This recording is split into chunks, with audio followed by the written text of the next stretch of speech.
자, 여러분 환영합니다. 오늘 제7과 공부를 하게 되는데요. 자, 늘 하던 대로 자, 교가 사시가 제목 노래 자, 같이 한번 해봅시다. 구약 이시가 노래 해봐요.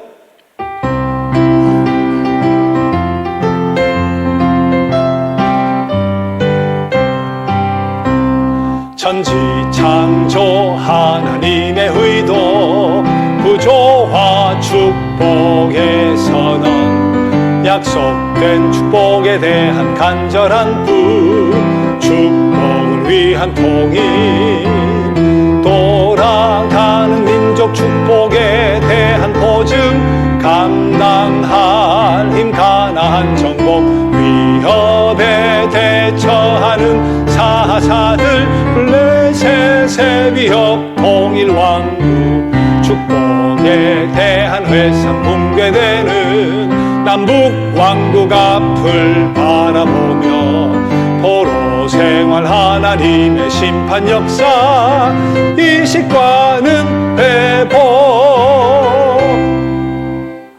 자, 한 번만 하고 우리 복음성가 203페이지 있는 모습 그대로라는 찬양을 드리고 우리 문경현 안수 집사님 기도해 주시면 좋겠습니다. 203페이지 있는 모습 그대로.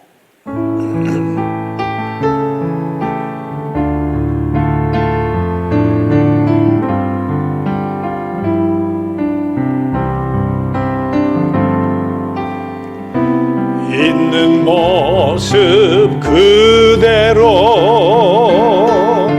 있는 모습 그대로 있는 모습 그대로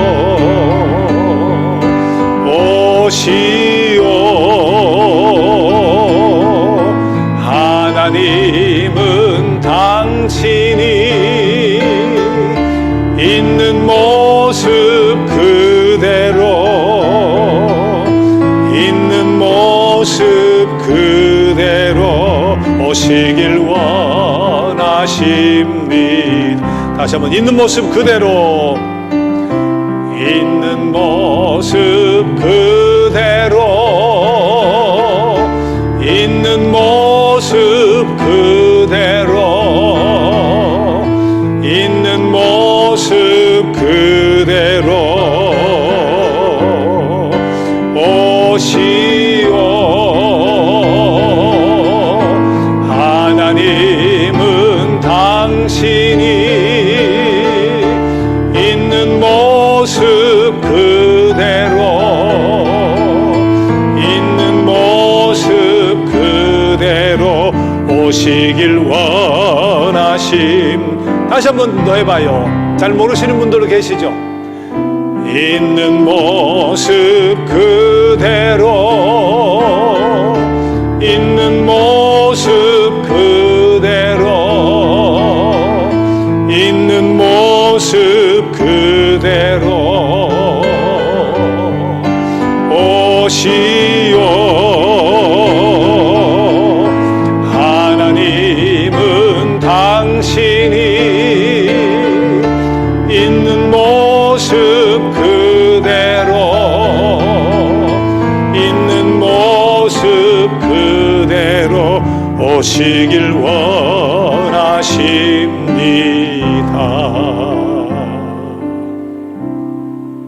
네, 기도해 주세요. 우리의 착한 현실을 하늘에 계신 아버지께 영광을 돌리기 위해 오늘 주님 앞에 나왔습니다. 우리를 하나님의 자녀를 삼으시고 세상을 변화시킬 빛과 소금으로 새겨주심에 감사를 드립니다. 지금 이 시간 베델 성서 구약을 한자리에 모여 배움으로 나가게 하심에 감사를 드립니다. 지혜와 총명함을 허락하시어 이 시간을 귀하게 여기도록 하시옵소서. 시작하는 시간입니다. 끝나는 순간까지 함께 하실 줄 믿으며 예수님의 이름으로 기도드립니다. 아멘. 자, 태초에 해봅시다. 태초에 하나님이 천지를 창조하시니라. 창세기 1장 1절 말씀. 하나님이 자기 형상 곧 하나님의 형상대로 사람을 창조하시되 남자와 여자를 창조하시고 창세기 1장 27절 말씀. 여호와 하나님이 땅의 흙으로 사람을 지으시고 생기를 그 코에 불어 넣으시니 사람이 생령이 되니라. 창세기 2장 7절 내가 너로 여자와 원수가 되게 하고 내 후손도 여자의 후손과 원수가 되게 하리니 여자의 후손은 내 머리를 상하게 할 것이요 너는 그의 발꿈치를 상하게 할 것이니라. 창세기 3장 15절 말씀. 내가 너로 큰 민족을 이루고 내게 복을 주어 내 이름을 창대하게 하리니 너는 복이 될지라. 너를 축복하는 자에게는 내가 복을 내리고 너를 저주하는 자에게는 내가 저주하리니 땅의 모든 족속이 너로 말미암아 복을 얻을 것이라. 창세기 12장 2절 3절 말. 너는 여호와 내 하나님의 성민이라. 내 하나님 여호와께서 지상 만민 중에서 너를 자기 기업의 백성으로 택하셨나니. 신명기 7장 6절. 다시 한번 신명기 7장 시작. 너는 여호와 내 하나님의 성민이라. 내 하나님 여호와께서 지상 만민 중에서 너를 자기 기업의 백성으로 택하셨나니. 신명기 7장 6절 말씀. 십계명은 오늘만 해보고 다음에는 건너뛸 거예요. 스스로 하시면 되니까. 자, 간단하게 한번 시작. 나 외에 다른 신을 위하지 마라. 두 번째는 우상을 만들지 마라. 세 번째는 하나님의 이름을 망령되이 일컫지 마라. 네 번째는 안식일을 기억하여 성일로 잘 지켜라. 다음, 내 부모를 공경하라. 살인하지 말라. 간음하지 말라. 도둑질하지 말라. 거짓 증거하지 말라. 탐내지 말라. 그렇게 되죠. 10가지를 살을 좀 더 붙여도 좋고 덜 붙여도 좋고 일단 십계명은 꼭 외워두고 다음 시간부터는 십계명은 건너뛰지만 나중에 기말 시험 칠 때는 십계명 중에 하나가 나올 수도 있어요. 그죠? 1, 2계명, 3계명을 쓰시오. 이렇게. 자, 우리가 같이 하는 것은, 외우는 것은 같이 외워야 되고, 그림 설명할 때는 설명할 수 있는 능력을 갖춰야 되고, 그래야 살아남습니다. 자, 아브라함을 택하셔서 꿈과 소망을 주시고, 계약을 맺으시죠. 약속, 의무, 예언. 자, 그 아브라함과 후손들이 꿈이 생기게 되죠. 그런 저들을 종족적, 지리적, 동족 내에서 성별을 시키잖아요. 자, 하나님이 당신의 계약을 이뤄내시기 위해서는 이 많은 사람들이 마음이 묶어져야 하나가 되어서 당신의 역사를 일으켜낼 수 있으니까 저들 통합시키는 방법으로 우리가 미리 공부했던 꿈과 성별이라고 하는 두 가지를 이미 사용을 하셨죠. 땅에 대한 후손에 대한 꿈을 통해 저들이 하나 되게 하셨어요. 우린 선민이다 하는 선민사상, 성별을 통해 하나 되게 하셨죠. 몸에 표를 내어서 지속적으로 상기할 수밖에 없는 할례를 통해 우리는 할례받은 민족이야 하고 하나 되게 하셨어요. 때는 적절한 고난을 통해서 저들이 하나 되게 하시죠. 무엇보다도 율법, 우리는 하나님의 율법, 말씀을 가진 민족이다. 그래, 특별한 사랑을 받는다 하는 것을 통해 저희 통합되게 하셨는데 문제는 이거 하나하나가 목적이 아니죠. 이 5가지는 저들을 마음으로 하나로 묶어서 결국 약속 의무 예언, 땅의 모든 족속이 복을 받도록 하는 하나님의 계약을 이루기 위한 수단으로서 이 5가지 방식을 사용하신 거죠. 자, 오늘은 돌아가는 민족이라고 하는 과를 공부를 하게 될 텐데 출애굽기와 관계된 또 신명기, 민수기 다 연결이 되어 있겠습니다만은 자, 교재 7번을 보죠. 자, 다음 주 기도와 설명은 양정순 우리 집사님이십니다. 자, 여러분 약속의 땅으로 돌아가는 민족. 자, 저렇게 하나가 되었어요. 이젠 가나안 땅, 약속의 땅을 가게 되어 가는 과정 속에 있었던 우리 일들을 한번 생각을 해보는 시간인데 자, 세 번째 줄 출애굽기 12장에 보면 장정만 몇 명이라고요? 장정만 60만. 그 정도는 성경을 안 봐도 알 수 있죠. 근데 출애굽기 12장 보면 37, 38절에 장정만 60만인데 수많은 잡족들도 따라 나왔다. 그렇게 돼 있어요. 유대 백성만 온 것이 아니라 수많은 잡족, 와! 하고 이제 막 회방을 막 받게 됐으니까 그게 이스라엘 백성이 아닌 다른 잡족들도 함께 연합해서 나오게 되어서 무리 중에 섞여 있게 됐다. 그런 이야기인데, 장정만 60만이라고 하면 일반적으로 우리 200만 이상이라고 봐야 되는 거예요. 장정이 있으면 그에 해당하는 여자가 있을 거네요. 그럼 이제 120만이 돼버리잖아요. 거기에서 노인이 있고 아이들이 있을 거 아니에요. 그럼 200은 당연히 넘죠.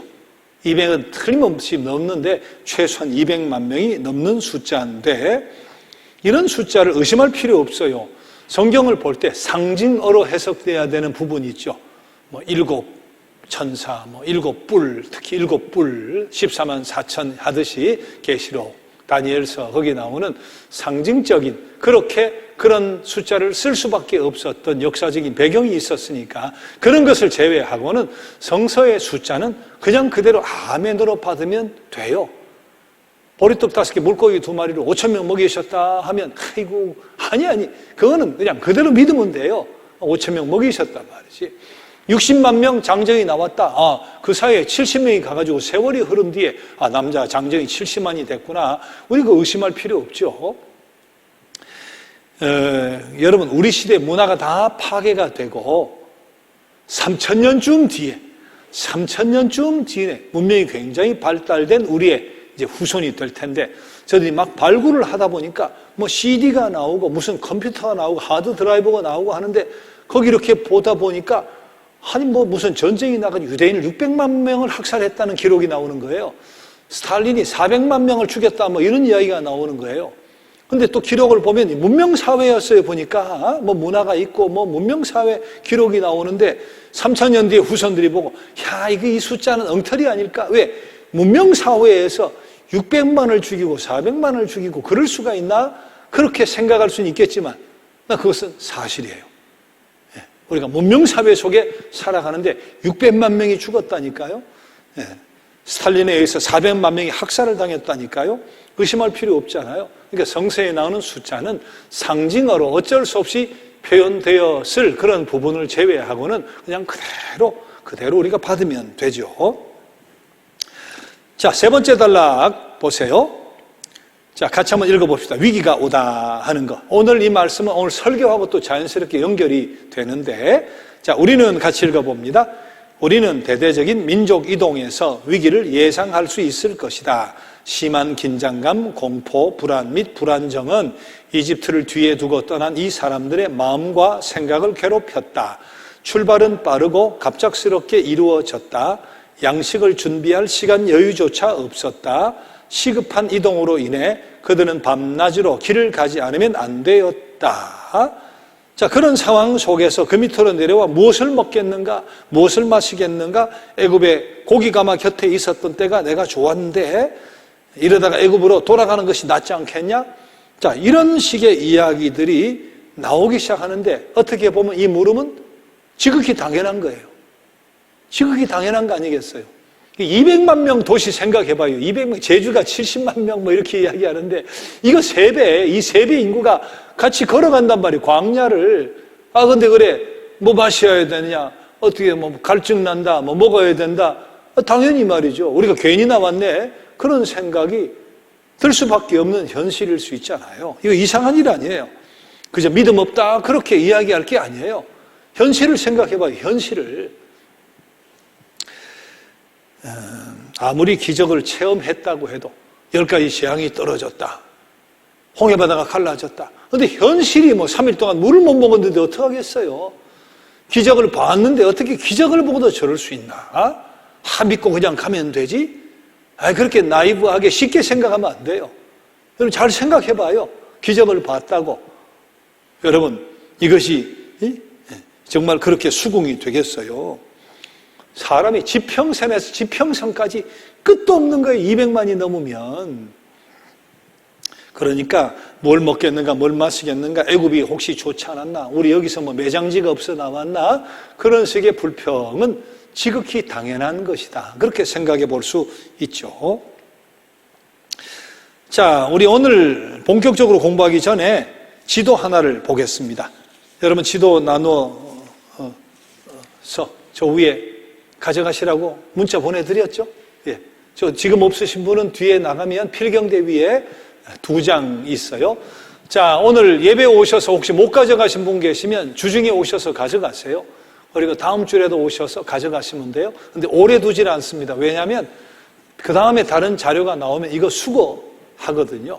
근데 내가 아이고 수거해서 못 받았다 하는 분은 사무실에 가서 몇 과 자료 내가 못 가져갔다 그렇게 이야기하시면 돼요. 자, 요게 출애굽 경로 그림을 하나 드렸어요. 요게 고센 땅에서 홍해바다가 여긴가 미친가 어딘가 우리는 알 수는 없지만 홍해바다를 건너서 가는 토상 속에 지명 이름이 15개가 나와 있는데, 자, 그 중에 1번은 마라의 쓴물, 오늘 설교 시간에도 말씀드렸지만 너무 잘 아는 거죠. 쓴물을 단물로 바꿔냈던 사건. 마라가 여기쯤이구나. 지도를 통해 보시면 돼요. 자, 2번은 엘림이라고 하는 곳은 이거 뭐 음식점 이름이나 뭐 어떤 호텔도 혹시 있나요? 뭐 어떤 엘림이라는 이름이 붙어 있는 그런 사업체들 꽤 있잖아요. 자, 엘림 요것은 출애굽기 15장, 민수기 33장에 나옵니다. 물샘 12이 있었어요. 물샘이 12개가 있었어요. 종려나무가 70그루가 있었잖아요. 물도 실컷 먹고 여기에 쉴 수 있었던 엘림이라고 하는 곳. 그래 그 이름을 따서 어쨌든 회사명이나 뭐 이런 것을 지은 곳들이 꽤 있죠. 자, 세 번째 돕과 네 번째 알루스라고 하는 것은 진쳤다. 가다가 진쳤다가 또 구름기둥, 불기둥이 움직이면 또 진을 걷었다가 하잖아요. 진친 곳이니까 뭐 별로 중요한 곳은 아니라고 하고, 5번은 르비딤이라고 위에 되어 있죠. 르비딤에서는 두 가지 사건이 있죠. 물이 없었어요. 그래서 호렙산의 바위를 지팡이로 탁 치니까 물이 콸콸콸 나온 곳, 그곳이 르비딤이에요. 르비딤에서 또 하나의 사건이 있죠. 그것은 아말렉 족속과 싸우는데 모세가 손을 들고 있으면 이기고 손을 내리면 지고 해서 아론과 홀이 옆에서 두 손을 잡아 올렸던 거 있잖아요. 그게 이제 르비딤이죠. 출애굽기 17장에 나옵니다. 제일 밑에는 요게 시내산이에요. 제일 남단의 시내산. 여기서 이제 십계명도 받고 하는 거죠. 자, 6번은 다베라라고 되어 있는데 민수기 11장에 보면 백성들이 악한 말로 막 원망을 하니까 하나님이 그냥 진영 끝을 불을 살라버리는데 모세의 기도에 의해서 꺼졌다 하는 그런 사건이 있었던 곳이 6번 다베라죠. 자, 7번은 기브롯 핫다와 하는 거. 여기서 이제 메추라기 맨날 이것만 먹으니까 고기를 먹어야 되겠다 하고 저들이 그렇게 투정을 하고 하니까 메추라기를 보내시는데 욕심을 낸 백성들을 하나님이 치십니다. 그게 이제 기브롯 핫다와에 있었던 사건이죠.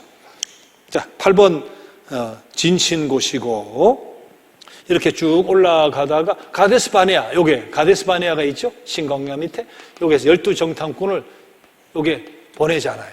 가나안 땅에 보내니까 젖과 꿀이 흐르는 땅인데 우린 못한다. 장대 같고 우린 메뚜기 같다 하고 10명이 부정적인 보고를 하고 백성들이 돌로 쳐서 모세를 치려고 하다가 지도자 세워 애굽으로 가자. 그러다가 40년 광야 생활을 하게 되는 일이 생겼던 곳이 가데스 바네아죠. 9번에 호르마라고 하는 곳은 가데스 바네아 여기서 보고 이후에 40년 광야 생활의 징벌을 받고 하는 그 와중 속에 하나님이 떠나시는데 내가 떠난다 하는데도 산지에 올라가겠다고 공격을 해 들어가다가 결국은 대패해서 돌아온 사건. 그것이 바로 9번이죠. 10, 11, 12, 13 이것은 다 진쳤던 곳이고 모압이라는 곳이 에돔이라는 곳이 여기에 있었고 모압은 요쯤 있구나. 발람과 발락 사건 있죠. 발람과 발락 이야기. 그게 이제 모압하고 관계되는 거죠. 14번, 15번 사이에 중간에다가 여기에 세모표를 하나 이렇게 해보세요. 14번, 15 중간에 세모표 하나 해서 느보산이라고 하나 써보면 돼요. 모세가 이렇게 가나안 땅 쳐다보고 결국 못 가고 죽잖아요. 그게 느보산이죠. 자, 14, 15 사이에 그렇게 하나 표시를 해보시면 되겠고, 자, 나머지는 뭐 성경 찾아가면 읽다 보면 이런 지명 볼 때, 여기에서 있었던 사건이네, 여기서 있었던 사건이네, 그렇게 생각을 한번 해보시라고 출애굽 경로표를 드린 거예요.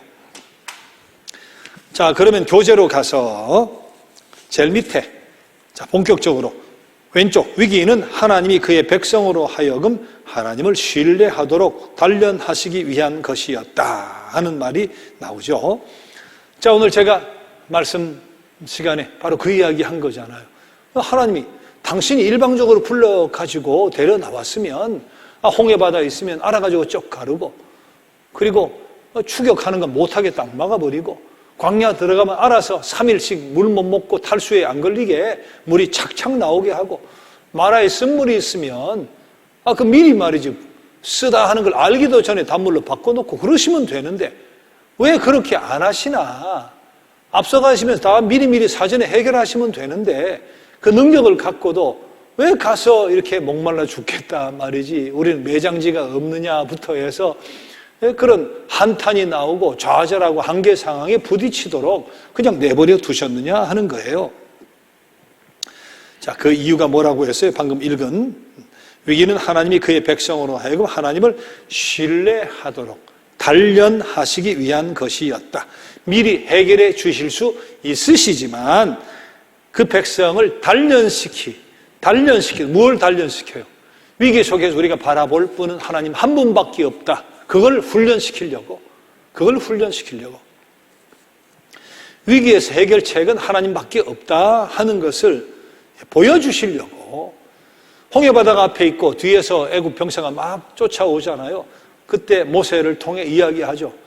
모세 지팡이를 들어다가 기도하고 그리고 홍해바다를 치면서 너는 가만히 있을지어다 하나님께서 역사하신다 하고 그리고 바다를 가르잖아요.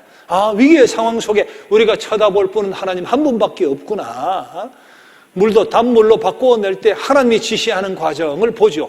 저 나뭇가지를 갖다가 넣고 우리가 위기 속에서 정말 바라봐야 될 분은 하나님 한 분밖에 없네.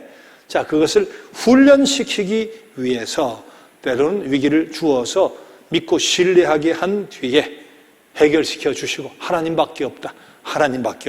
그 사실을 알게 하시려고 했다 하는 이야기죠. 자, 오늘 구약의 본문이 주일 설교 말씀이 신명기 8장 말씀이었어요. 자, 거기 보니까 뭐라 그랬어요? 그렇게 광야길을 걷고 고생하고 막 한 거 40년 고생하고 한 거 너희를 낮추시며 그리고 오직 하나님의 말씀만 붙들고 하나님의 입에서 나오는 말씀만 붙들고 살도록 하기 위해서 그런 것이다. 그리고 궁극적으로는 8장 16절 신명기 8장 16절 그렇게 해서 결국은 너희가 훈련되고 단련되어 하나님만 의지하고 입에서 나오는 말씀만 꼭 붙들고 살아서 너에게 마침내 복을 주시려고 하신 것이었다. 오늘 그렇게 말씀되어 있잖아요. 자, 신명기 8장의 말씀을 잘 기록을 해놓고 나중에라도 한번 찬찬히 읽어보시면 좋을 것 같아요. 자, 오늘 설교 시간을 통해 충분히 말씀드렸으니까 자, 그래서 위기는 하나님을 의지하는 기회로 삼아야 되는 거죠. 위기가 하나님밖에 없지. 그래, 내가 하나님밖에 없지.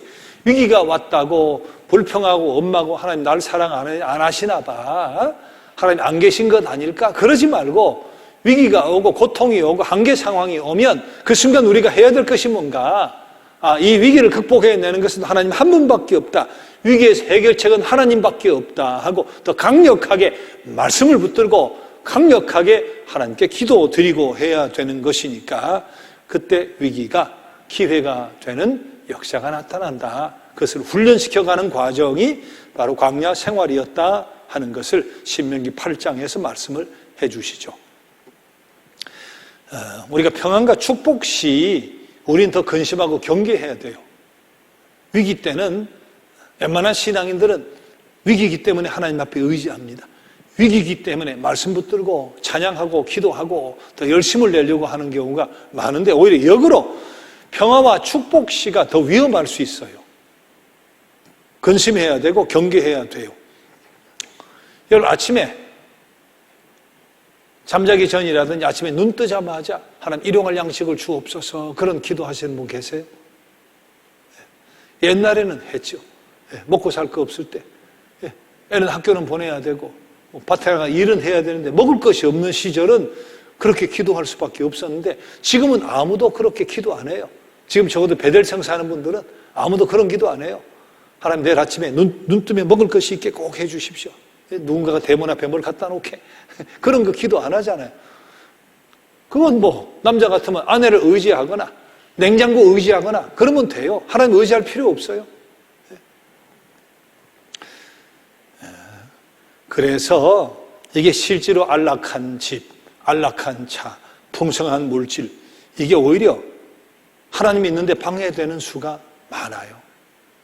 위기가 오히려 하나님 앞에 가까이 가서 말씀 붙들고 기도하고 하나님밖에 없다는 것을 체험하는 그런 시간이 될 수가 있는데, 오히려 안락한 모든 것들이 하나님과 나 사이에 방해물이 될 가능성이 크다 말이죠. 장벽을 만들어 버리는 경우. 그래서 주님 뭐라 그랬어요? 부자가 하늘나라 가는 것은 낙타가, 약대가 바늘기 통과하는 것보다 어렵다. 부자는 못 간다는 건 아니잖아요.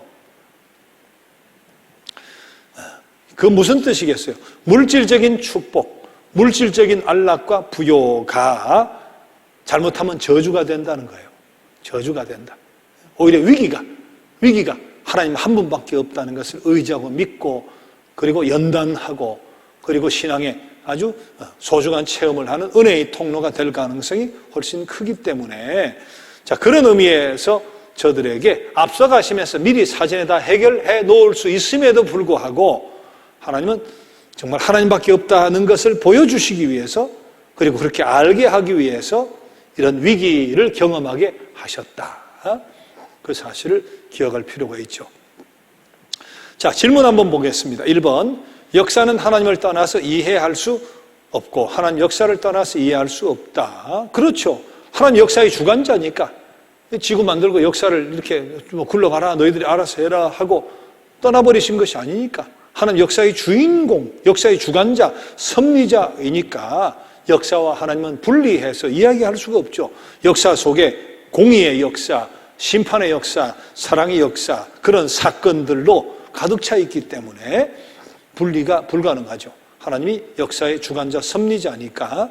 자, 그런데 두 번째, 하나님은 그의 백성의 역사적인 사건에 극적으로 관여하셨을 때 언제나 그 소기의 목적을 달성하셨는가? 그건 아니죠. 왜냐하면 홍해바다를 건넜을 때는 미리암을 비롯해 이스라엘 백성이 우리를 물에서 구원해 주셨다 찬미하고 막 노래하고 막 그랬어요. 근데 그것이 끝까지 가던가요? 가데스 바네아에 가가지고는 정탐꾼들 돌아오다가 모세 죽이려고 하고 다른 지도자 세워 돌아가자 말이지. 결국은 그 전에 행했던 모든 것은 잊어버리잖아요. 그래서 어느 때까지 너희들이 나를 멸시하려느냐? 마침내 가데스 바네아의 사건 때 하나님이 그렇게 이야기합니다. 어느 때까지 너희들이 나를 멸시하려느냐? 역사적인 사건의 홍해고 40년 광야 생활에 극적으로 관여를 하시지만 언제나 그 소개의 목적을 달성하시지는 못하셨죠. 그래서 1세대들은 광야에서 죽게 되잖아요. 자, 위기는 하나님이 그의 백성으로 하여금 하나님을 신뢰하도록 단련하기 위한 것이었다. 광야 생활에 위기가 왔다. 그 사전에 해결하지 않는 것은 하나님밖에 없다 하는 것을 알고 믿고 의지하도록 하기 위함이다. 특히 오늘 말씀드렸지만 여호와의 종교는 귀의 종교, 말씀의 종교예요. 신상이 있으면 설득력이 훨씬 더 있어요. 그런데 신상이 없어요. 말씀의 종교다 보니까. 자, 그런 차원에서 하나님 말씀, 끝까지 말씀을 붙들고 약속의 말씀을 붙들고 살아야 우리는 희망이 있다 하는 것을 훈련시키는 과정으로서 위기가 오게 혹은 위기를 허락하셨습니다. 자, 두 번째, 광야 생활 속에 있었던 사건은 조직의 확대예요. 자, 조직의 확대에서는 이 그림을 한번 보세요. 이 그림에 보면 이스라엘 백성들이 가다가 장막을 치잖아요. 텐트를 치면 잘못하면 싸움 납니다. 어떤 때는 풀이 있어서 편편한 곳이 있고 어떤 것은 울퉁불퉁한 곳이 있을 거 아니에요. 힘센 집안이, 힘센 지파가 여기 우리 거다 하고 말이죠. 가는 데마다 힘으로 그렇게 해버리면 이게 종족 분쟁이 일어나는 거예요. 그래서 텐트 치는 것도 조직의 확대, 질서정연하게 치도록 하셨어요. 자, 무슨 말인가 하면 성막이 항상 중간에 오게 하여 성막 안에 지성소와 성소가 있죠. 성소가 있어요. 성소는 두 부분으로 나누어져서 앞에 언약궤 십계명 두 돌판이 들어있는, 물론 아론의 쌍난 지팡이도 있고 만나 항아리도 있고 하죠. 자, 일단 제일 중요한 십계명 두 돌판이 있는 언약궤가 있는 곳을 지성소라고 하죠. 그 다음에 요거는 이제 성소. 성소에는 이런 것들이 있죠. 들어가서 왼쪽에 금초태가 있고 오른쪽에 떡상이 있고 제일 앞에는 분향단, 향을 계속 피우잖아요. 하나님 앞에. 자, 그런 것들이 있는 곳이 성소가 되죠. 지성소와 성소를 지성소, 성소. 자, 그래서 요 성막을 먼저 칩니다. 성막을 치면 그 중에서도 게르손하고 무라리 자손들이 이 성막을 치고 걷고 하는 일을 해요. 고핫 자손은 여기에 들어가는 기구, 이런 기구들을 운반하고 관리하는 것은 고핫 자손이 해요. 그래서 텐트를 어떻게 치느냐? 제사장 노릇을 하는 레위 지파 아론의 자손들이 제사장 역할을 하죠. 아론의 자손이 레위 지파 가운데 오른쪽에 텐트를 치면 고핫, 게르손, 무라리, 북남동서 어떻게 레위인 자녀들이 텐트를 칠 것인가를 지정을 해주는 거예요. 근데 지파도 마찬가지예요. 동쪽에 유다 지파를 비롯한 세 지파가 요 순서대로 자기 마음대로 치는 것이 아니라 유다가 가운데, 왼쪽에 스불론, 오른쪽에 이사갈, 남쪽에는 르우벤이 중심에, 서쪽으로는 에브라임이 중심에, 북쪽에는 다한이 중심에, 좌우에 아셀과 납달리, 그렇게 텐트를 치도록 지시를 해줘요. 그 대신에 텐트의 방향은, 텐트 이렇게 걷고 나와야 되잖아요. 텐트는 걷고 나오면 모두가 다 성소가 보이게. 그래서 여기에는 문이 이쪽으로 텐트를 쳐야 되죠. 여기는 이쪽으로 텐트를 쳐야 돼요. 그래서 딱 열고 나면 하나님 우리와 함께 계시네. 여는 순간 제일 먼저 뭘 만나요? 하나님을 만나는 거예요. 그렇게 질서정연하게 조직적으로 우리 텐트를 치는 것까지 그렇게 이야기를 해 주시죠. 길을 걸어가는 것도 성경 읽어보면 다 나오는 거예요. 그림으로 표현한 것일 뿐이지. 자, 행진을 할 때 그러면 내가 먼저 간다, 우린 중간에 간다, 그렇게 되질 않아요. 행진할 때 어떻게 행진을 합니까? 제일 먼저 법궤가 갑니다. 언약궤. 이건 누가? 레위 지파의 아론의 자손들이 법궤를 메고 가는 거죠. 자, 그 다음에는 요게 동쪽에 있는 유다, 이사갈, 스불론 요 지파들이 행진을 그 뒤에서 해야 돼요. 이제 동쪽에 있는 유다를 비롯한 동쪽에 있는 지파들. 자, 그 다음에는 성막이 가요. 성막은 누가 옮긴다고 했어요? 게르손과 무라리 자손들이 성막을 옮기는 거죠. 요 자손들이 성막을 옮깁니다. 자, 그 다음에는 남쪽에 있는 요 지파가 순서대로 가요. 시몬, 르벤, 갓. 르벤, 남쪽에 있는 지파. 자, 그 다음에는 성물이 가요. 성물은 요 안에 있는 기구들, 그것은 고핫 자손들이 이동을 시키죠. 자, 그 다음에는 왼쪽에 있는 므낫세, 에브라임, 베냐민 지파가 그 다음에 서요. 에브라임. 그 다음 마지막에 누가 서느냐? 북쪽에 단이 있는 요 지파들이 마지막에 따라와요. 항상 행진의 순서는 이 순서대로 질서정연하게 조직적으로. 그렇지 않으면 동족 상잔에 분쟁이 일어날 수 있습니다. 그리고 혼돈이죠. 혼돈이 일어나게 되기 때문에. 자, 이런 방식으로 조직적으로 모든 것이 움직여지게 되었다. 자, 조직의 확대에 보면 다이아몬드표에 1000부장, 100부장, 50부장, 10부장 그런 조직도 생기죠. 모세가 그 많은 사람 재판을 어떻게 하겠어요? 결국은 장인의 권유를 잘 받아들여서, 그러니까 3심제 같이 1심제, 그 다음 고등법원, 대법원 같이 하나하나 올라오다가, 그리고 나중에도 해결이 안 되는 것은 나한테 가져와라. 자, 그렇게 조직적으로 움직이지 않으면 통솔이 안 되는 거니까. 자, 인구조사도 하고, 또 종교적인 임무가 정확하게 장막은 누가 걷고 채운다, 이것은 누가 맨다, 성물은 누가 관리한다, 모든 것이 조직적으로 되죠. 텐트를 치는 것도 마찬가지, 조직적으로 거두는 것도 마찬가지. 마지막에 통신망도 질서정연했습니다. 은나팔 둘을 만들어 가지고 지파별로 진행을 알립니다. 진행을 알리는 부웅소리, 공격하는 부웅소리, 이제는 멈춰 텐트를 쳐라 부웅소리, 은나팔의 소리에 따라 조직적으로 움직이도록 그렇게 나간 거죠. 자, 52페이지 제일 밑에 이러한 조직은 한번 읽어봅시다. 이러한 조직은 민족 이동을 하는 이스라엘이 그 존재를 유지해 나가는데 생명력과도 같은 것이었다. 이스라엘은 이 조직이 없었다면 광야에서 패망하고 말았을 것이다. 국가도 그렇습니다. 조직이 없으면 패망이에요. 교회도 마찬가지입니다. 조직이 없어요. 그러면 이게 교회가 될 수가 없죠. 질서도 없고 아무것도 없고 말이죠. 자, 그런 차원에서 약속의 땅으로 돌아가는 민족에게 때론 위기를 허락하셔서 하나님만 바라보게 하셨다.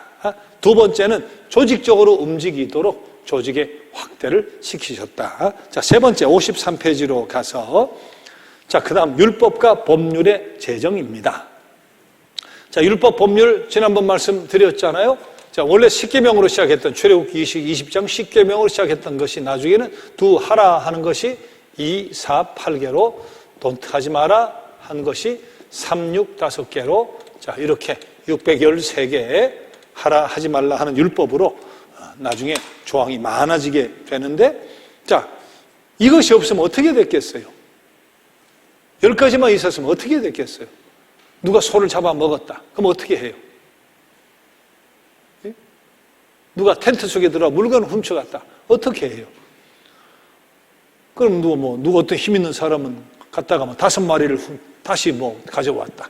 어떤 사람 2마리를 가져왔다. 어떤 힘이 없어가지고 훔쳐간 줄 알면서도 꼼짝을 못하고 그냥 울고만 있다. 이러면, 예, 광야에서 모든 것이 무산입니다. 그리고 우리 지파를 건드렸어. 우리 거를 훔쳐갔어. 이러고 서로 그렇게 싸우면 이건 전쟁이에요, 전쟁. 그래서 조직도 필요하지만 법이 필요한 거죠. 그 율법이 10계명이 확대되고 법률이 제정이 되는데 자, 그 이유는 다이아몬드표 첫 번째, 밀집해서 살았으니까. 여러분 생각해 보세요. 저 텐트를 얼마나 쳤겠어요. 200만 명이 텐트를 치면.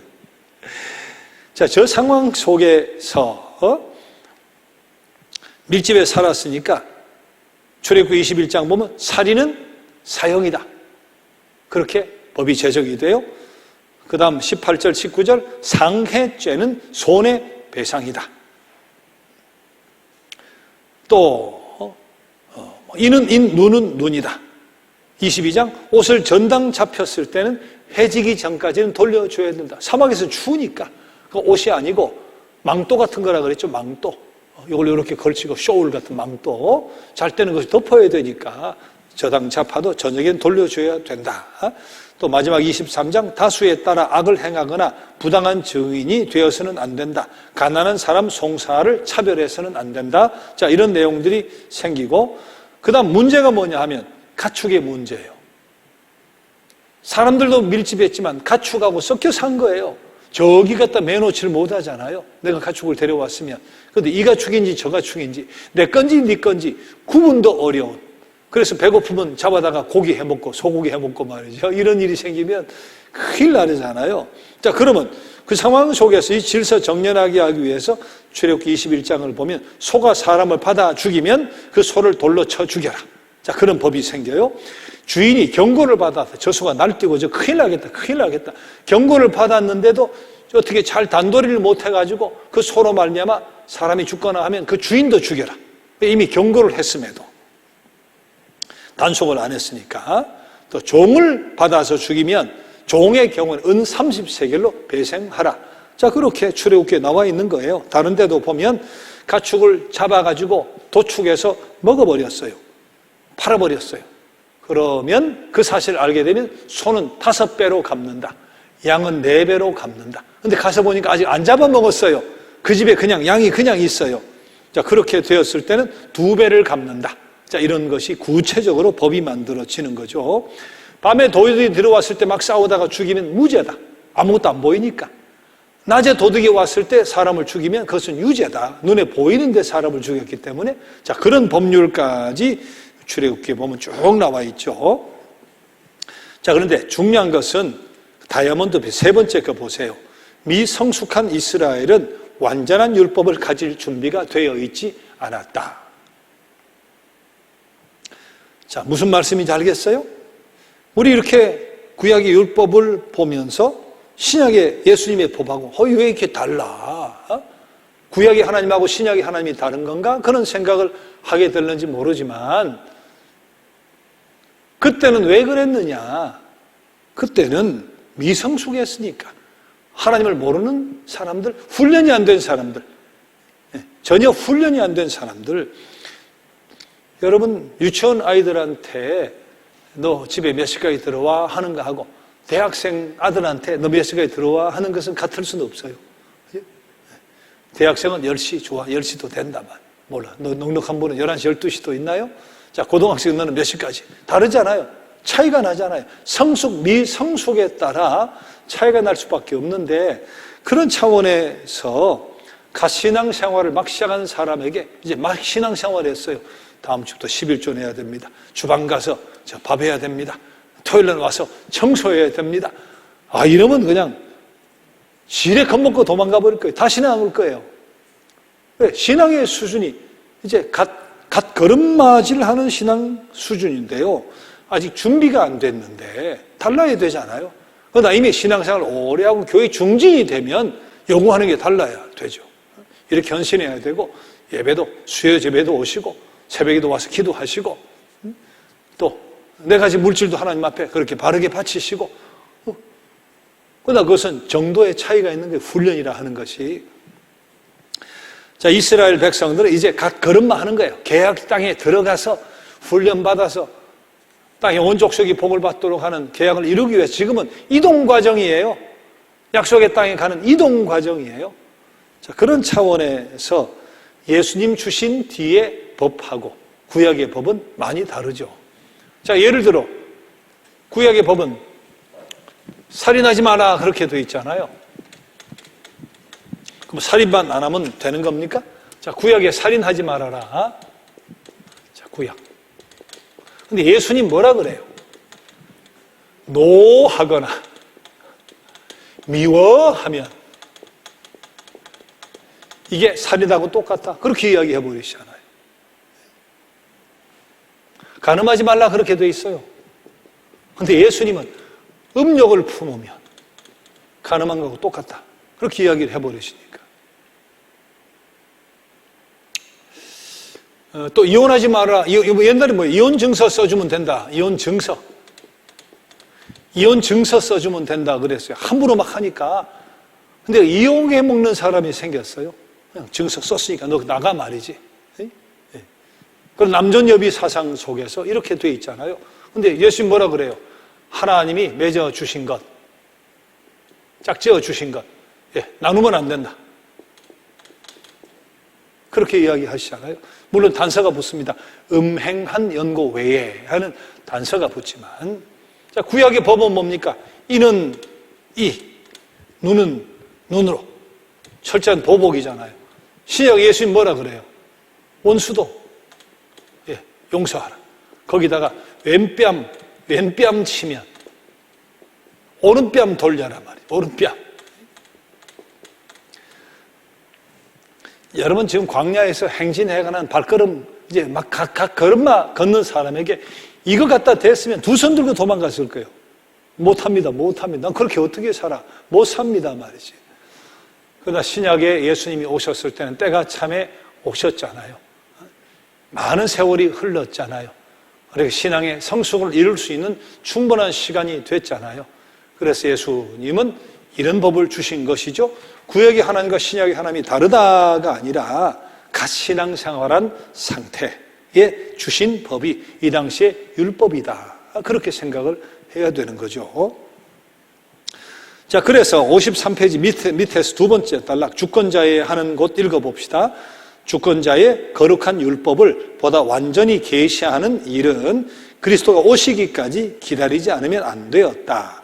그리스도의 음성은 옛날에 권위 있는 음성을 대신했다. 거룩한 율법은 보다 깊은 의미를 가지게 되었다. 구약과 신약의 법이 왜 이렇게 다릅니까? 그렇게 이야기했을 때 그건 신앙의 부르심의 초창기, 갓난 아이, 신앙의 유구한 역사 속에서 충분한 성숙한 삶의 그런 차이 속에서 이루어진 것이다 하는 것을 우리는 이해해야 되지. 구약과 신약이 싸우는 게 아닙니다. 구약과 신약이 옳고 그르고 대치되어 있는 게 아니죠. 자, 마지막 엄격한 훈련이 가해졌다 하는 것도 마찬가지예요. 자, 53페이지 제일 밑에 달라 같이 읽어봅시다. 시작. 만일 이스라엘이 축복의 근원이 될 사명을 이루려고 하면 늘 훈련이 뒤따르지 않으면 안 되었다. 개인이나 집단이 하나님의 계획을 위태롭게 하는 행동을 할 땐 그것을 바로잡기 위한 심판이 그들에게 벼락같이 임했다. 그래서 구약은 보면 좀 무서울 때가 있어요. 늘 그런 건 아닌데 어떤 데 어우 하나님 이렇게 진노하시나? 이렇게까지 심판하셨나? 소름이 끼칠 때가 있잖아요. 자, 그 이유가 무엇인가 하는 것을 알아야 돼요. 자, 일단 그런 예를 한번 들어봅시다. 뒷페이지에 가서 우상숭배. 십계명 받으러 가는데 금송아지를 만들어 놓고 절하고 난리가 나버렸어요. 하나님이 노하셔가지고 레위인들로 하여금 칼을 가지고 닥치는 대로 죽이라고 해서 3,000명이 죽잖아요.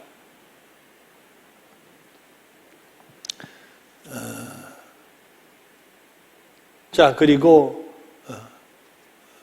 모세가 간곡한 기도, 정말 생명책에서 내 이름을 지울지라도 이거 용서해달라고 하는 그런 차원의 정도의 기도 속에 그렇게 끝이 나지만, 그 다음 종교적인 책임, 의식적인 회피 마찬가지입니다. 레위기 10장 보면 아론의 아들 나답과 아비후가 여호와께서 명하시는 불향로에 잘 담아가지고 분향을 해야 되는데 아무 그릇이나 가지고 불을 갖다 담은 거잖아요, 향로에. 그랬다가 불이 나와서 죽게 되는. 하나님, 그래도 그렇지. 어떻게 이렇게 하실 수가 있나? 그런 생각이 드는 사건이죠. 자, 레위기 24장 하나님에 대한 모독이에요. 싸울 때 막 싸우면 서로 싸우는 것도 좋지 않지만 싸우다가 한 사람이 하나님을 저주하고 모독하면서 싸워버렸어요. 자, 그랬더니 짐 밖에 데려가서 돌로 쳐 죽이는 일이 생기는 거죠.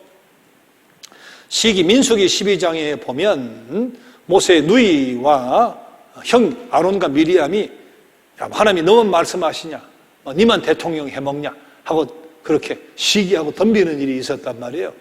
자, 그로 말미암아 미리암이 일주일 동안 납병에 걸리잖아요. 자, 또 권위에 대한 멸시와 반항, 민수기 16장에 보면 레위족의 고라, 르우벤 족속의 다단, 아비람, 온 역시 모세 아론에게 너희들만 왕하냐 하고 덤빈단 말이에요. 그래서 모세하고 아론이 여기 서고 지휘관 250명이 저기 서고, 그리고 회막문 앞에 향로를 놓고 서 있는데 불이 나와가지고 250명 그들이 불살라 죽게 되는 일이 생기죠. 고란, 다단, 아비람이 가족과 함께 회막문 앞에 또 서게 됩니다. 그때 땅이 갈라져서 그들이 몰살하는 일이 막 생겨요. 너무 끔찍하잖아요. 하나님 좀 봐주시지. 좀 혼만 내고 어떻게 잘 해주시지. 자, 끔찍한 일들이 보면 간혹 있어요. 왜 그런가 하는 거예요. 왜 그런가? 그럼 이런 모습이 구약의 끝까지 가느냐? 아니잖아요. 시장은 물론이지만 구약 성서가 끝까지 이렇게 갑니까? 그렇지 않잖아요. 여러분, 예언서에 봐요. 주전 8세기 아모스, 호세아, 이사야, 미가 같은 예언서, 예언자들이 동원이 되어가지고 이건 하나님이 싫어하신다, 돌아오라, 회개하라 말이죠. 얼마나 갖다 하소연을 합니까? 끊임없이 호소를 하잖아요. 그때 이런 일이 안 일어나요. 이대로 가려고 했으면 그때 땅이 꺼지고 불이 나오고 전멸하고 몰살하고 뱀에 물려 죽고 이래야 되는데 아니잖아요. 끝까지 오래 참으시고 돌아오라 끊임없이 예언자들을 투입하시잖아요. 그러다가 바벨론의 포로로 끌려가게는 되지만 그러다 다시 돌아오잖아요. 근데 하나님이 구약의 하나님 무섭다 하고 이렇게 생각하는 것을 잘 생각해 보면 이스라엘 초기 역사에 집중이 되어 있는 거예요. 그렇죠? 광야 생활을 비롯한 초기 역사. 그 이유가 뭐냐 하는 거죠. 여러분, 초기에는 강력한 훈련이 필요합니다. 때를 씻어야 되잖아요. 군에도 입대를 하면 물론 늘 훈련하고 지금 몇 개월이 되는지 모르겠지만 옛날에 3년씩 훈련하고 처음에 군에 입대했을 때 논산훈련소에 훈련시키는 그런 훈련을 3년 내도록 그렇게 시키지는 않습니다. 처음에 훈련소 들어갔을 때 그때가 제일 고역이죠. 그때는 이제 사회의 때를 벗어야 되니까, 민간인의 때를 벗어야 되니까 눈 떠서 잠잘 때까지 그냥 훈련의 기합이에요. 자다가도 기합이고 말이지. 끊임없이 기합이고 말이죠. 왜 그러겠어요? 그것은 초창기예요. 초창기. 군인으로 몸이 만들어지고 정신력이 생기고 적응하기 초창기. 그때는 강력하게 그렇게 훈련을 시킨단 말이에요. 마찬가지다는 거죠. 하나님의 백성을 불렀습니다. 430 예고에 종살이 했어요. 애굽의 430년 문화, 종살이의 종문화부터 해서 모든 게 이게 다 달라붙어 있잖아요. 그걸 벗겨야 되잖아요. 430년 노예 생활을 하며 묻은 모든 때를 다 벗겨야 되는데, 그래 초창기에는 혹독하게 엄격하게 훈련을 했다. 거기서 무산되면 끝이잖아요. 하나님 구원의 계획이 무산되는 거 아니겠어요? 계약이 파기가 되는 거니까. 여러분 구약 잘 보세요. 하나님 진노하시는 이런 일들이 나오지만 오래 참으시는 사랑의 하나님의 모습이 훨씬 더 많고 대부분이죠. 오래 참습니다. 오래 참습니다. 죄 심판 은혜도 우리가 받잖아요. 죄 심판 은혜. 그러면 또 은혜를 베푸시고 그리고서 다시 또 하나님이 손 내밀어서 잡아 이렇게 세워주시고 하는 그 일의 반복 아니에요. 죄 심판 은혜가. 가나안도 마찬가지, 왕정시대도 마찬가지, 바벨론 포로도 그 마찬가지, 끝까지 버리지 않으시는, 끝까지 참고 끝까지 인내하시고, 그러나 때로 경우에 따라 하나님이 훈련시키거나 심판하셔도, 그러나 또 사랑으로 훈련시켜 다시 돌아오게 하시고 포로 귀환에서 돌아오게 하시는, 전체적으로 하나님의 사랑이잖아요. 하나님의 사랑. 자, 초창기에 성경 몇 장 이렇게 넘겨보다가 하나님이 이래, 그것이 성경의 전체의 하나님, 구약의 전체의 하나님처럼 생각하면 착각입니다. 성경을 제대로 끝까지 안 읽어봐서 그런 거예요. 초기 역사에 머물러서 보다 보니까 그런 거죠. 자, 그런 차원에서 우리가 이해를 해야 된다. 자, 그런데 우리 민수기 12장 위에서 두 번째 줄, 우리 그 모세 이야기 한번 봐봐요.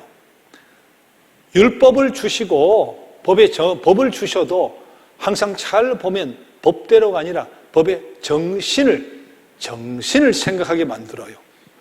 자, 민수기 12장 보면 사실은 처음 시작한 것은 너만 대통령 하느냐 그것이 아니고 12장 1절, 민수기 12장 2절, 모세가 구스 여인을 취합니다. 이디오피아. 하나님 명령이 뭔데요? 종족적인 성별이에요. 근데 지도자잖아요. 대통령이잖아요. 왕이잖아요. 모세가 그 당시로 따지면. 그럼 모범적으로 당연히 종족적인 성별을 해야 되잖아요. 근데 모세가 이방인 구스 여인을 아내로 맞았다는 거예요. 그런 것을 비방했다고? 그럼 모세 이놈아, 너는 종족적인 성별을 안 해서 하고 모세를 혼내야 되는데 비방한 미리암이 나병에 걸려버려요. 이게 뭐냐 말이지. 하나님 명하신 종족적인, 동족 내에서 성별, 지리적인 성별 말이에요. 모세는 애초부터 이방인 여인하고 결혼했어요. 왜? 40세에 애굽 사람을 죽이고 도망가서 살다가 미디안 광야에서 미디안 여인 만나서 결혼 생활을 한 거예요. 그렇게 살았잖아요. 애초 그렇게 도망가서 살았기 때문에 그럴 수밖에 없는 십보라라고 하는 미디안 제사장의 딸하고 결혼해서 살았단 말이에요. 자, 그러다가 십보라가 죽고 사후에 구스 여인을 맞이했는데, 자, 이게 자폰 금지하고 이게 상충되지 않나? 근데 왜 초창기에는 종족적인 성별을 이야기했을까요? 이방인들과 결혼을 하도록 하면 뭐가 들어와요? 우상이 들어오고 이교 전통이 들어오는 거예요. 그걸 막으려고 한 것이지 결혼 자체가 절대로 다른 종족과 결혼하면 안 된다, 그런 의미가 아닌 거죠. 자, 출애굽기에 탈출한 사람들 가운데 잡족들이 있었다고 그랬다고. 잡족이 있었어요. 그 속에 아마 이 이방 여인도 있었나 봐요. 그래서 마음이 맞아서 구스 여인을 아내로 삼았는데 왜 하나님이 모세를 혼내지 않았을까요? 이방 여인 구스는 이미 유대교에 동화가 되어 있었던 거예요. 하나님의 백성으로 동화가 되어 있었던 거예요. 이교 전통이 들어올까 염려해서 그런 것이지, 하나님의 뜻은 그것을 방지하기 위함인데 구스 여인은 그 계약을 진행시켜 나가는데 아무런 장애가 되질 않는 거죠. 이미 동화되어 있었으니까. 율법적으로 문자적인 잣대로 모든 것을 판단해 버리면 굉장히 위험하게 돼요. 요셉도 아내는 이방인이었어요. 또 보아스의 아내 룻, 이방 여인이잖아요. 근데 보아스와 아내가 되고 혈통에서 다윗이 나고 예수 그리스도가 오시는 거 아니에요? 어떻게 예수님이 이방 여인 사이에? 자, 그것은 뭐예요? 이미 어머니 하나님이 나의 하나님이다 말이지. 이미 동화가 되어 있었잖아요. 여호와 종교로 동화가 되어 있었잖아요. 아무런 거침돌 방해물이 아니잖아요. 그래서 율법의 정신을 봐야 되는 것이지 문자적으로 해석할 일이 아니다. 복의 근원의 역할을 감당하는데 아무 문제가 없었죠. 요셉은 성공적이었어요. 모세도 성공적이었어요. 룻이란 여인도 성공적이었어요. 그런 차원에서 우리가 단편적인 생각으로 함부로 판단을 하면 굉장히 위험해질 때가 있습니다. 신앙생활 하면서도 마찬가지. 내 상식으로 그렇게 함부로 판단을 하고 하나님의 뜻인 것처럼 끼워 맞추는 일이 얼마나 위험한지를 우리가 알아야 돼요. 그것을 절대화해버리면, 그리고 몇 시간만 지나도 이게 내가 잘못했네, 며칠만 지나도 아이고 내가 실수했네, 내가 착각했네, 그렇게 모순이 발견되는 경우가 얼마나 많아요. 우리 재미있는 이야기 있습니다. 대대로 농장을 쭉 해왔어요. 조상 때부터 옥수수 농사를 잘 지어왔어요. 그런데 어느 날 갑자기 신학교 가가지고 목사가 되겠다고. 그런데 침례교 같은 경우 미국 마찬가지입니다. 침례교는 신학교 안 가고도 목사가 될 수 있어요. 그 지역에서 그 집에 그 교회에서 집사로 너무너무 신실하면 그냥 그 목사로 세우는 그런 제도가 있어요. 여기도 농장을 대대로 잘 해오다가 이제 목사가 되어서 설교자가 되기를 원했는데 그때 이제 커미티 위원회가 열렸습니다. 당신은 조상 대대로 농사를 잘 짓고 해왔는데 왜 갑자기 그렇게 살려고 하느냐 하고 물었더니까 어느 날 농장에 일하다 보니까 구름이 이렇게 떠가는데 구름 모양이 글씨를 쓰더라는 거예요. 그러니까 구름이 양떼구름, 깃털구름, 새털구름 하듯이 자 그런 모양이 있을 수도 있겠죠. 근데 피하고 구름 모양이 시하고 이런 모양이 생기더라는 거예요. 그래서 위원 중에 한 사람이 물었다는 거죠. 피씨가 뭔데 당신이 그렇게 목사가 되려고 하느냐 했더니 피씨가 자기는 프리치 크라이스트, 그리스도를 설교하라 그런 뜻이라고 계시기 때문에 나는 목사가 돼야 된다. 그렇게 이야기를 했대요. 근데 진담이 농담인지 모르지만 근데 거기 위원 중에 한 사람이 아니 내가 볼 때는 이게 피씨가 그런 뜻이 아니고 내가 생각할 때는 플랜트 심어라, 콘, 옥수수를 심으라는 뜻 같은데 조상 대대로 농사 잘 졌으니까 옥수수를 심으라고 계시한 것 같단 말이지. 우리가 계시라고 하는 것이 스스로 생각하는 하나님의 뜻이라고 하는 것이 얼마나 모순일 수 있느냐, 그것을 절대화시킬 수 없다 하는 이야기죠. 아론과 미리암이 자기가 생각한 율법을 가지고 절대화시키다가 결국은 그런 낭패를 당하고 나병까지 걸린 거 아니겠어요? 그런 의미에서 우리가 하나님의 뜻이라고 하는 것을 함부로 속단한다고 하는 것은 굉장히 위험할 수가 있는 거죠. 자, 질문 1번 한번 보세요. 사랑과 감상적인 것 사이의 현저한 차이점에 대해서 토의하라. 이스라엘 민족의 이동 시기에 이 훈련, 엄격한 훈련, 혹독한 훈련하고의 관계 속에서 한번 생각해봐라. 자, 이게 무슨 뜻인가 하면 우리 이런 생각을 한번 해봐요. 자, 지금 기아선상에서 굶어 죽어가고 있습니다. 내가 지금 굶어 죽어가고 있어요. 내 자식도 굶어 죽어가고 있어요. 근데 사과나 배 하나를 발견을 했어요. 굶어 죽는 직전인데 사과나 배 하나를 발견했단 말이에요. 근데 여기에 벌레가 하나 이렇게 들어가서 벌레를 먹고 있는 거예요. 감상적인 사람. 자, 지금 뭐라 그랬어요? 감상적인 것하고 사랑 사이의 차이점을 생각해 보라고 했는데, 감상적인 사람은 어떻게 해야 됩니까? 벌레야. 너도 배가 고프지. 네가 배가 얼마나 고파. 네가 먹어봐야 얼마나 먹겠어. 마음껏 먹어. 그럼 이게 감상적인 것이 되는 건데, 자, 그때는 어떻게 해야 돼요? 내가 지금 굶어 죽고 있고 내 자식이 굶어 죽고 있어요. 어떻게 해야 돼요? 벌레를 뽑아내야지. 왜 자꾸 들어가면 상하잖아요. 자꾸 갉아먹는데. 그거하고 똑같다 그 말이죠. 하나님이 마냥 눈을 감고 용서해 주셨다면 감상적으로 넌 예쁜 거 그렇게 활짝 웃으니까 참 귀여운 거 다음에 잘해봐 하고 그렇게 감상적으로 가셨다고 한다면 하나님의 백성은 종말이었습니다. 광야에서 종말이에요.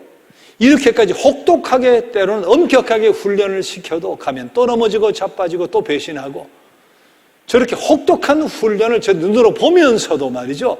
좀 지되고 나면 또 반복이 되고 또 흐트러지고 또 배신하고 그러잖아요.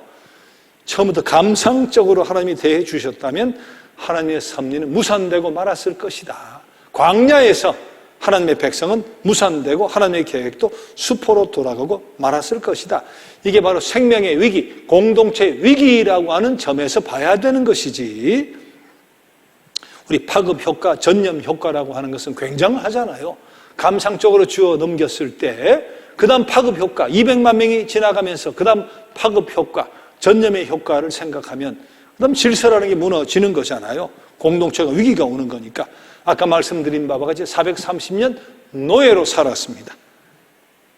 그런 역사적인 상황 배경 속에서 이런 율법을 주었고 초창기 우리 주님의 주신 법과는 다른 혹독한 법, 때로는 이는 이, 눈은 눈과 같은 그런 율법을 주셨고 때로는 심판, 때로는 강력한 혹독한 훈련을 하셨던 이유, 그것이 바로 초창기, 부름받고 때를 받고 초창기 계약을 이행하는 광야수과 그리고 한시적인 상황 동안에 있었던 일이다 하는 것을 생각을 해봐야 되는 거죠. 그런 엄격한 훈련이 없었으면 하나님 백성은 없어졌을 것이고 그렇게 따지면 오늘 그리스도의 교회도 존재하지 못했을 것이다. 그런 차원에서 봤을 때 무엇이 사랑이냐 하는 것, 그것을 생각해 볼 필요가 있다는 점에서 사랑하고 감상적인 것하고는 다르다. 그런 이야기입니다. 자, 그런 차원에서 두 번째 문제도 마찬가지. 구약 성서는 죄를 너그럽게 보아 넘기시는 감상적인 하나님을 묘사해 주는가? 그렇지 않죠. 구약 성서만 그런 건 아니잖아요. 바울 사도 고린도 교회 앞으로 신약에 가서 보면 되지만 고린도 교회 입에 담을 수 없는 그런 성적인 문제가 생겼어요. 근친상간 같은. 그때 바울 사도가 뭐라 그럽니까? 왜 너희들 그 작자를 그냥 두느냐? 출교시키지 않고 당장 출교시켜라 그러잖아요. 예, 벌레가 저렇게 파먹어가고 있어요. 교회 안에 부도덕의 일들이 막 생겨나는데 감상적으로 아이고 저러다가 회개하겠지, 돌아오겠지, 뭐 큰 문제 자기 집안끼리 뭐 알아서 뭐 되겠지. 놔두면 어떻게 돼요? 다 갉아먹어요. 교회가 다 갉아먹혀요. 바울 사도는 뽑아가지고 출교시키라는 거 아니에요. 신약도 마찬가지예요. 그런 차원에서 감상적인 것하고 사랑이라고 하는 건 다르다. 또 죄를 너그럽게 넘기시는 감상적인 하나님을 묘사하는 것이 아니다 하는 거죠. 그건 신약도 마찬가지다. 최후의 심판의 비유로부터 그런 이야기들이 신약도 끊임없이 나오잖아요. 세상 사람들도 저러면 천벌받지. 세상 사람들도 이러면 아이고 내가 양심의 가책 속에 죄값 받지. 그런 의식을 가질 수 있는 일을 신앙생활 오래 한 사람들이 하나님의 공의나 심판을 업수히 여기는 경향이 있어요. 특히 신앙생활 오래 한 사람, 신앙생활에 너무 익숙한 사람, 그런 사람들이 세상도 때로는 그 짓하고 두려워 떨고 저러고서는 가책을 느끼고 하는데 오히려 신앙생활 오래 한 사람 가운데서 하나님의 공의, 하나님의 심판을 업수히 여기는 경향이 있는데 그러면 안 되죠. 심은 대로 거두게 됩니다. 그건 신약이고 구약이고 마찬가지예요. 심은 대로 거두게 되는 거예요. 우리 신앙생활 하다가 이렇게 아이고 참 저분 왜 저러나 저러다 혼나지. 하나님이 살아계시는데 저 집사님 왜 저렇게 신앙생활 하지. 저러다 어쩌려고 하다 보면 아니나 다를까 영락없이 심은 대로 거두는 경우를 보는 수가 있어요. 하나님 살아계신 하나님이니까 공의의 하나님이니까 오래 참으시지만 단순히 감상적인 분은 아니시니까 그런 거죠. 어떤 때는 당사자가 아니면 사랑하는 사람, 주변에 있는 사람을 통해서라도 심판하고 깨우치는 경우가 있죠. 나는 이렇게 살아도 별 탈이 없는데 그거 자랑할 일이 아니에요. 나는 이렇게 살아봐도 아무 문제가 없는데 하나님 오래 참으시지만 그러다가 대대적으로 하나님이 심판하시는 수가 있습니다. 바로도 참다 10가지 재앙이 내려오잖아요. 그런 점에서 오히려 조금만 딴 생각하면 하나님이 나를 징계하신다. 그렇게 느끼는 사람 복된 사람이에요. 제가 우리 총회장, 총회했던 교회 목사님 이야기 드린 적 있잖아요. 그분은 가서 감기 걸린 것 같고 하나님 나를 쳐서 나는 딴 생각 한번 해본 적이 없다. 너무 지나치긴 하지만 내가 지금 곁길로 나가려고 생각만 해도 하나님이 곧바로 나를 신호를 주신다? 그러면 감사할 일이에요. 얼마나 사랑하시면 그렇게까지 간섭해 주시는가? 그만큼 큰 기대를 거신다. 그런 뜻이 되는 거잖아요. 자, 우리 깊이 생각을 하고 하나님의 뜻을 물어야 되고 심은 대로 거둔다 하는 것, 심은 양만큼 거둔다 하는 것을 우린 꼭 기억을 하고 살아야 될 겁니다. 자, 우리 그림 같이 보죠. 자, 얼굴이 굳어 있어요. 그죠? 얼굴이 굳어 있죠. 굳어 있습니다. 얼굴이 굳어 있는 얼굴들, 전체적으로 굳어 있는 얼굴들은 위기가 오다. 그렇게 생각해요. 우리 교재에 뭐라고 설명이 되어 있든지 간에 제가 하는 것처럼 하면 돼요. 자, 굳은 얼굴들은 위기가 오다. 그건 뭐예요? 자, 저들이 광야 행진에 가는데 하나 앞서가시면서 위기를 해결할 수 있고 사전에 사전 조치를 다 하실 수 있는데도 그냥 그 위기가 오면 오는 대로 내버려 두시는 이유, 그것을 이야기하는 거죠. 그 이유가 뭐라 그랬어요? 위기 속에서 우리가 바라볼 분은 하나님 한 분밖에 없다 하는 것을 알게 하시려고 그렇게 깨닫고 하나님 말씀을 꼭 붙들고 나가도록 훈련시키기 위해서 하나님 때로는 시련과 연단을 그냥 내버려 두시고 위기가 올 때 마라의 쓴물이 되었던 홍해바다가 앞에 오건 뒤에서 쫓아오건 위기를 그냥 내버려 두시는 그런 훈련이 있었죠. 그러나 그렇게 해서 멸망하게 내버려 두지는 않잖아요. 하나님을 바라보게 하시고 그리고서 결국은 해결되게 해 주시니까 자, 그렇게 하나님 적당한 위기를 허락하시거나 용인하시면서 약속의 땅으로 돌아가게 하셨죠.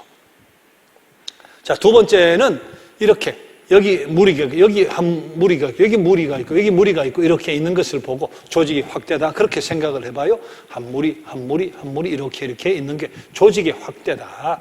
히벤반명이 걸어가는데 조직적으로 움직이지 않으면 이게 무질서해서 결국은 광야 행진이 실패로 끝나버리고 말게 되잖아요. 그래서 백부장, 십부장, 천부장 같은 제도도 놓고 나팔의 소리도 놓고 진을 칠 때 텐트를 치는 순서, 행진하는 순서, 이 모든 것을 이르기까지 조직적으로 움직이도록 그렇게 광야에서 하나님이 조치를 취해 주시고 그렇게 명령을 하시죠.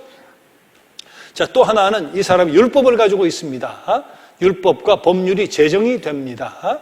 십계명밖에 처음엔 받지는 못했지만 그러나 사람이 밀접해서 하니까 범죄가 일어나니까 가축까지 있으니까 훔쳐가니까 그런 그 개인적인 사생활 자체가 집도 짓는 것이 아니라 텐트니까 모든 것이 사적인 보호가 되질 않잖아요. 그래서 범죄가 많을 수밖에 없죠. 그래서 초기 범죄 시에는 굉장히 혹독한 범죄예요.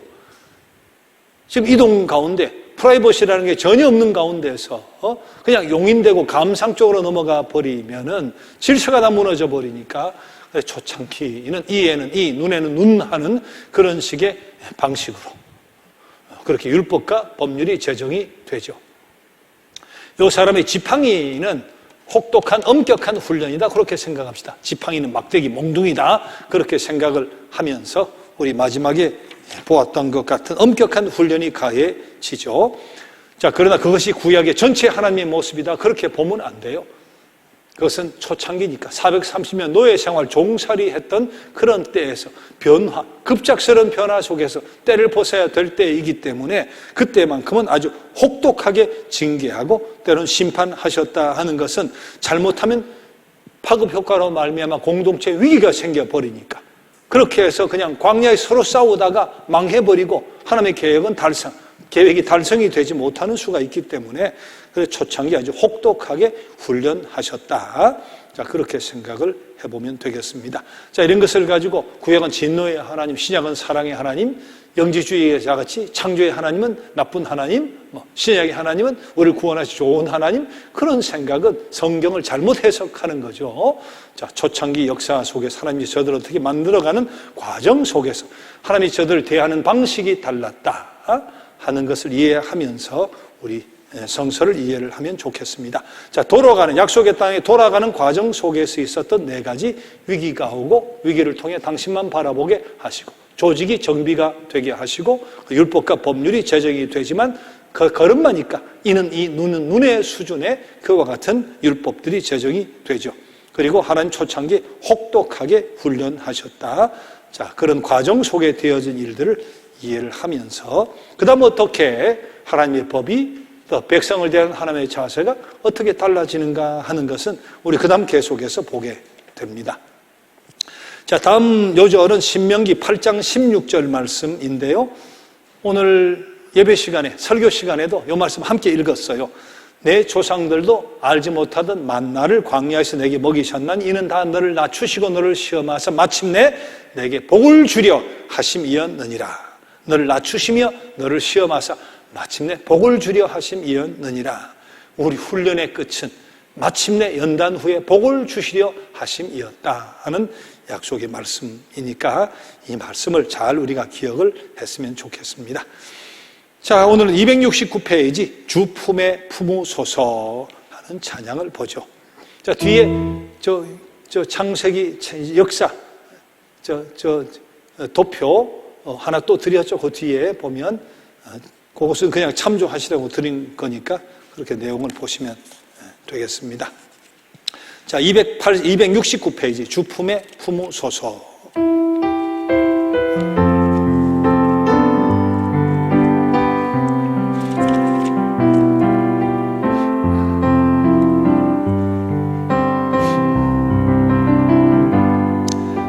주 품에 품으소서. 능력에 발로 덮으소서. 거친 파도 날 향해 와도 주와 함께 날아오르리. 폭풍 가운데 나의 영혼 잠잠하게 주를 보리라. 주님 안에 나 거하리.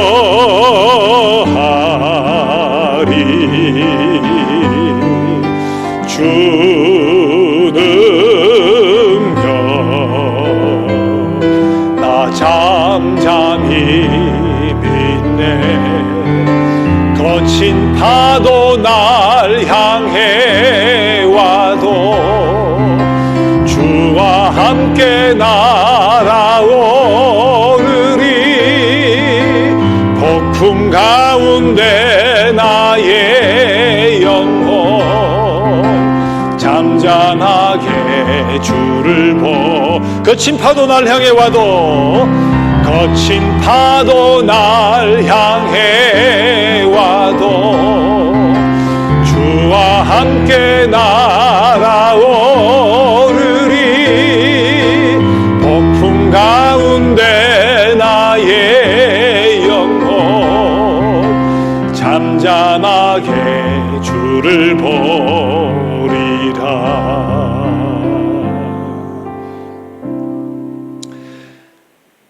하나님 그리스도가 오시고 또 하나님의 계약의 말씀을 주시고 이스라엘 초기 돌아가는 민족에게 주었던 그런 식의 혹독한 훈련이 우리에게 임하지 않고 오래 참아주시고 기다려주시는 하나님의 사랑으로 우리를 대해주시고 다스려주시니 감사합니다. 하지만 하나님의 뜻을 또 불꽃 같은 눈으로 지켜보시는 하나님을 업수히 여기지 않게 도와주시기 원합니다. 또 인생 사람의 적당한 시련과 연단과 위기를 하나님이 그렇게 허락한다 할지라도 그 속에 하나님의 특별한 뜻이 있음을 늘 기억하면서 그때 우리가 바라봐야 될 분은 하나님 한 분밖에 없다 하는 것을 더 직시하면서 하나님 주신 약속의 말씀을 꼭 붙들고 그때도 끝까지 그리스도 안에서 승리해 가면서 마침내 성공적인 삶의 길을 걸어가고 하나님 우리에게 주시고만 약속하신 큰 복을 받아 누리며 살아가는 축복된 백성이 되게 하여 주시옵소서. 늘 사랑 가운데 우리의 삶을 인도해 주시는 주님의 사랑에 감사드리며 예수님의 이름으로 기도드립니다. 아멘. 자, 다음에 반갑게 만나겠습니다.